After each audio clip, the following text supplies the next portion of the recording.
महाराज परीक्षित को शाप लगा कि आज के 7वें दिन तक्षक नाग के डसने से आपकी मृत्यु हो जाएगी। राज्यपाठ त्याग कर अपने बेटा जन्मेजय को राज्य गद्दी पर बैठाकर संसार से विरक्त होकर घर त्याग कर सीधे गंगा जी के तट पर पहुंच गए हैं। आंख बंद करके बैठे हैं, क्या करें। जो भी आ रहा है उससे बस एक ही प्रश्न कर रहे हैं कि जिसको आज के 7वें दिन मरना सुनिश्चित हो उसको क्या करना चाहिए। आंख बंद करके बैठे हैं, तभी जैसे ही उन्होंने आंख खोला देखा हजारों की संख्या में ऋषि महर्षि आकर खड़े हैं। सबको प्रणाम किए, बोले महाराज अहो भाग्य आप लोगों का दर्शन हुआ।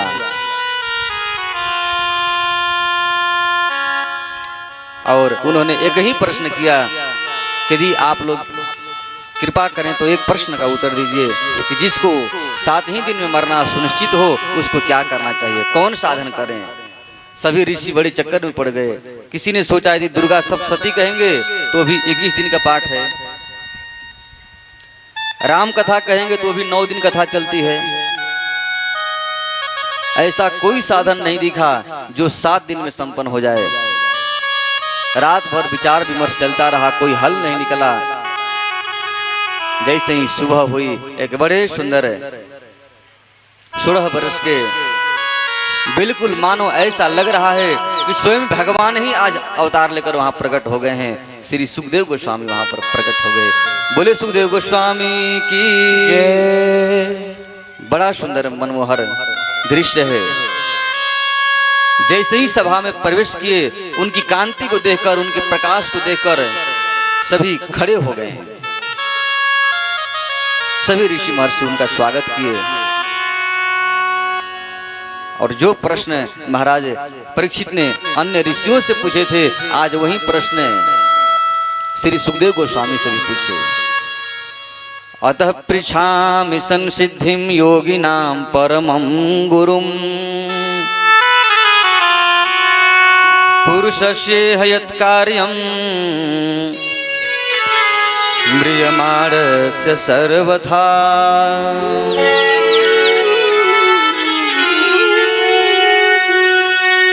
महाराज मैं आपसे पूछना चाहता हूं, जिसको 7 ही दिन में मरना निश्चित हो उसको क्या करना चाहिए। ऐसा कौन सा साधन करे जिसका कल्याण हो जाए।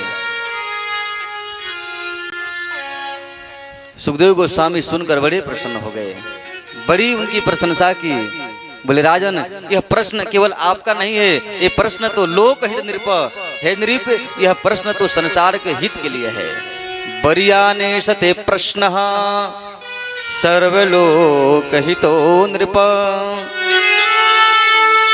आत्मविद सम्मतः पुंसां श्रोतव्यादिषु यः परः। बरियाने सते प्रश्न कितो लोक हितो नृप। हे नृप यह जो आपने प्रश्न किया बड़ा सुंदर प्रश्न है, और इस प्रश्न में आत्म कल्याण ही केवल नहीं, समाज कल्याण, लोक कल्याण भी छुपा हुआ है। यह जो कथा हो रही है केवल आत्म कल्याण नहीं, इस कथा से लोक कल्याण भी छुपा हुआ है। जितने जीव जंतु पशु पक्षी, जीव जंतु पशु पक्षी कीट आदि कछु न तो बोल पारे, सुने ले हरि नाम तारे सब तारे। अतएव ऊंचे करी संकीर्तन करी ले। यानी जो पशु पक्षी जीव जंतु सर्प बिच्छू नाम भगवान के नहीं ले सकते हैं, बेचारे पड़े हुए हैं, उनके भी कान में जब भगवान की कथा जाएगी उनका भी उद्धार हो जाएगा, कल्याण हो जाएगा। यह केवल आत्म कल्याण नहीं है, यह लोक कल्याण है।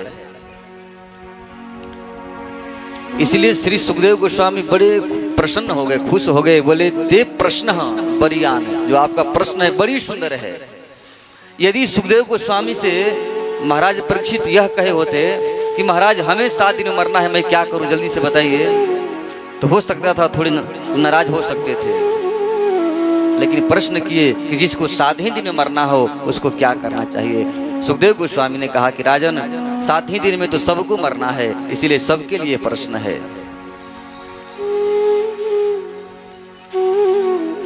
और देखिए हम लोग लापरवाह क्यों हैं? क्योंकि सभी लोग जानते हैं कि मरना निश्चित है, लेकिन हम लोग इतने स्वार्थी हैं, इतने ढीले व्यक्ति हैं कि हम लोग ये सोचते हैं कि ये मर गया, मैं तो नहीं मरूंगा। पश्यन अपि न पश्यति। स्मशान घाट पर किसी को लेकर जाते हैं, थोड़े समय के लिए वैराग्य होता है, करिए संसार में क्या है, सब बेकार है। बहुत लोगों की होती है, इसको शमशान वैराग्य कहते हैं। मुर्दा जब जलता है देखते हैं, कहते हो क्या है संसार, इधर उधर सब बेकार, 36 के चक्कर में पड़ना है, सब बिल्कुल बेकार है, बढ़िया काम करना चाहिए, भगवान के भजन करना चाहिए। जब तक 100 जल रहा है तब तक तो हम ये सब चर्चा करेंगे। घर पे आए 2-4 दिन बीता, फिर वही धंधा शुरू हो गया, सब भूल गए। लेकिन अब तो इतनी विचित्र हो गई है महाराज कि पहले तो कम से कम शमशान वैराग्य भी था, अब तो वो भी खत्म हो गया। 2-4 लोग किसी को लेकर गए शमशान घाट पर, अब वहां पर जाने के बाद जलाने लगे लोग, तो 2-4 लोग आपस में चर्चा करने लगे। एक ने कहा करी महाराज बताओ, मैं दुकान पर जा रहा था खोलने के लिए दुकान, तब तो किसी ने कहा कि मर गया। अब बताओ मैं दुकान भी नहीं खोला, इसके चक्कर में पीछे पीछे हम भी चले आए। एक व्यक्ति ने कहा करी जब इसको मरना ही था तो संडे को मर जाता, उस दिन बिल्कुल दुकान बंद रहती, आराम से इसको हम लोग दाह संस्कार कर देते। यानी अब स्मशान घाट में भी वैराग्य की बात नहीं, वही खाने कमाने की बातें हो रही हैं। यानी इतना हम लोग स्वार्थी हो गए हैं, इतना हम लोग बेफिक्र हो गए हैं। लेकिन नहीं, मित्र है गंग जल बिंदु पान तक,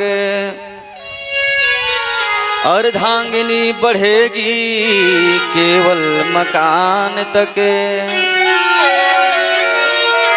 परिवार के सब लोग बढ़ेंगे स्मशान तक, बेटा भी हक निभाएगा तो अग्निदान तक। ये सही बात है, सब कोई अपनी अपना कर्तव्य पूरा करके लौट जाएगा। स्मशान पर जाने के बाद, जलने के बाद फिर उसके आगे कोई जाने वाला नहीं है। मित्र है गंग जल बिंदु पान तक, अर्धांगिनी बढ़ेगी केवल मकान तक।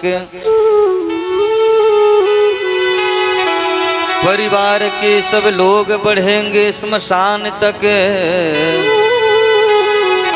बेटा भी हक निभाएगा तो अग्निदान तक। जितनी भी नाते रिश्तेदार है सब समाप्त हो गया। विमल जी, सब समाप्त हो गए, आगे कुछ अब जाने वाला नहीं, एंड हो गया। एक चीज बस केवल जाने वाला है, तो इससे तो आगे भजन ही है साथी, हरि के भजन बिनु अकेला रहेगा।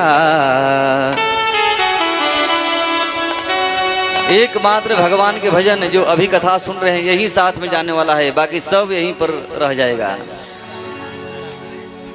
इसलिए हमेशा याद रखना चाहिए कि कोई यहाँ पर परमानेंट रहने वाला नहीं है, एक दिन जरूर चला जाएगा। इसलिए हमेशा ध्यान रखना चाहिए, सत्य कर्म करना चाहिए। महाराज परीक्षित का प्रश्न सुनकर श्री सुखदेव गोस्वामी बड़े प्रसन्न हो गए। उन्होंने कहा कि राजन, यह जो आपका प्रश्न है बड़ा सुंदर प्रश्न है। बर्यान सते प्रश्न कृतो लोकहितो नृप, आत्मवित्सम्मत पुंसाम श्रुतव्यादिषु यः परः। और उन्होंने बड़ी सुंदर बात कही। उन्होंने कहा कि जिसको मरना सुनिश्चित हो, ऐसे व्यक्तियों को भगवान की खूब सुंदर कथा सुननी चाहिए, कीर्तन करना चाहिए और फिर दूसरों को सुनाना चाहिए। श्रोतव्यः कीर्तितव्यश्च, पहले सुनना चाहिए फिर उसका कीर्तन करना चाहिए, फिर भगवान की कथा को स्मरण करना चाहिए। क्योंकि भगवान बड़े दयालु हैं, कभी भी अपने भक्तों को पतन नहीं होने देंगे, गिरने नहीं देंगे।